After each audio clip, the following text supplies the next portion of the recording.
This is Generation Stadia, giving you that daily dose of everything and anything Stadia related, and today we have some news to cover.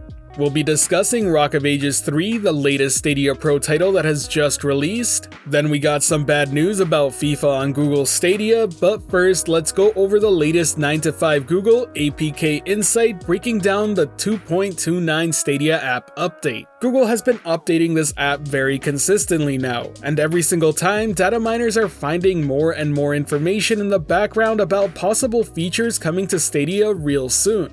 The key word there being possible. I think it's important to remind everyone that just because there is evidence of features being worked on, it does not mean that they are close to being ready for showtime, but it is being worked on, and I think that's interesting enough of a reason to talk about it. Now with that disclaimer out of the way, let's talk about the first thing that was found, and that's more lines of code regarding pre-ordering games on Stadia. Now I know some of you will point out the fact that you can already pre-order stuff on Google Stadia. Destiny 2's Beyond the Light expansion is proof of this, but it remains the only thing you can do so with.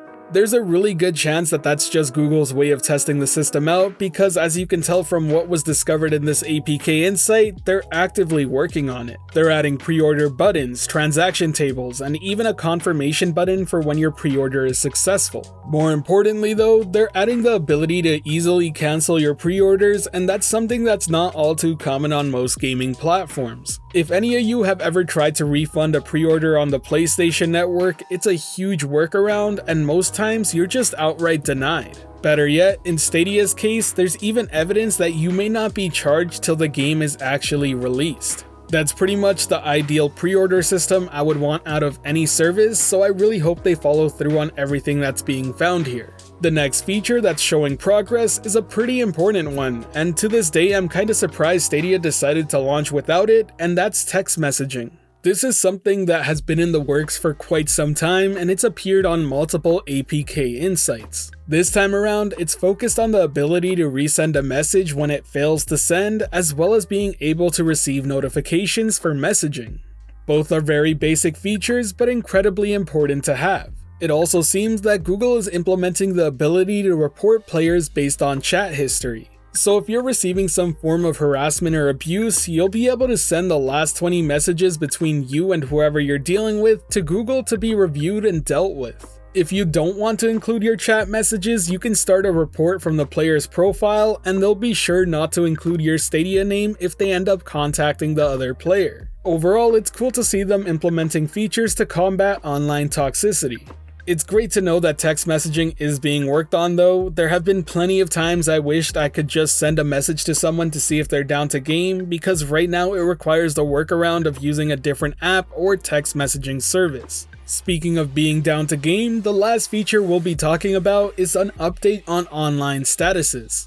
Google will be adding 2 new ones, the first of which is looking for a party so people can know if you're actively looking for people to play with, and the second being streaming so people know that you're streaming your game. Both are pretty self-explanatory, but they are incredibly useful, so it's a neat addition to have. Either way, that covers the APK insight from 9 to 5 Google. If you want all the little details, I'll be linking to it in the description below so you can check it out for yourself. But now let's move on to the next topic, and I'm sad to say it, but it's not great news if you're a fan of FIFA. As of right now, we still don't know when FIFA is releasing. That's pretty bad on its own, but now we have official confirmation that it won't be supporting crossplay. Now, this really sucks for anyone who enjoys FIFA Ultimate Team or the online experience overall. This all comes from the fact that Stadia's player pool is still growing and isn't all that large. And while it is great that we at least know it is coming to the platform, it'll definitely have an impact on sales, especially when we mix in the fact that EA has yet to confirm a solid release date for the Stadia version. While there are certainly players who play FIFA simply for the single player experience, it's pretty well known at large that FIFA Ultimate Team is the real driver behind that franchise.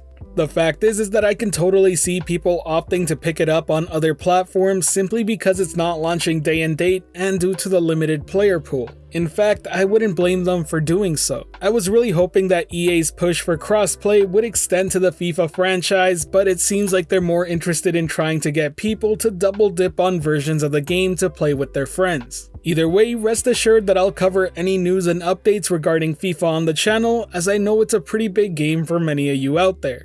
Next, just a quick bit of news that came in while I was recording this video, and that's the fact that Superhot Mind Control Delete will be coming to Google Stadia August 18th. I'm really looking forward to this. Even though I do own it on PC, I've been waiting to experience it on Stadia firsthand. Overall, it's just great to see Stadia get more consistent releases, especially with the latest game we just got today, which is our next topic.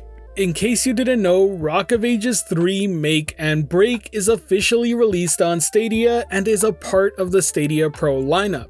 All the gameplay you've seen in the video was captured from the Stadia version of the game, and I have to say, it actually looks really good in 4K. In case you're not a Stadia Pro member, you can also pick the game up individually for $29.99, and I have to say, my first impressions are pretty positive. It's yet another great example of a game being ported over to Stadia and the job being done very well. Having actually played this on local PC hardware, I can really not tell the difference between playing it on Stadia and my local machine. That being said, the game certainly won't be everyone's cup of tea. The humor specifically is also very specific and geared towards certain audiences. But I do want to note that the game does include a campaign mode, split-screen multiplayer, as well as a course editor and the ability to share your creations with others. That means the potential for the amount of content is pretty much infinite, all dependent on how many people get into it. Either way, that covers all the Stadia news I have for you today. If you enjoyed the video or found it helpful at all, be sure to hit that like button, as it really does help the channel out. And if you're wanting more content like this, be sure to subscribe and hit the notification bell as well. Today's end of video message is going to be a simple thank you to my longtime supporters, especially with the last video. I know it wasn't specifically Stadia related and it was something different for the channel, but many of you still came and watched and gave me your opinion on it. A lot of it being very positive, and I just want to let you know that I do appreciate that. Other than that, I just want to continue to plug the community Discord. Be sure to check it out if you haven't already. The link to it will be in the description and the pinned comment of the video. Once again, thank you for all the support. This has been Generation Stadia, giving you that daily dose of everything and anything Stadia related. The Gen S community is over 4,800 strong and growing by the day, and until next time, I'll catch you in the clouds.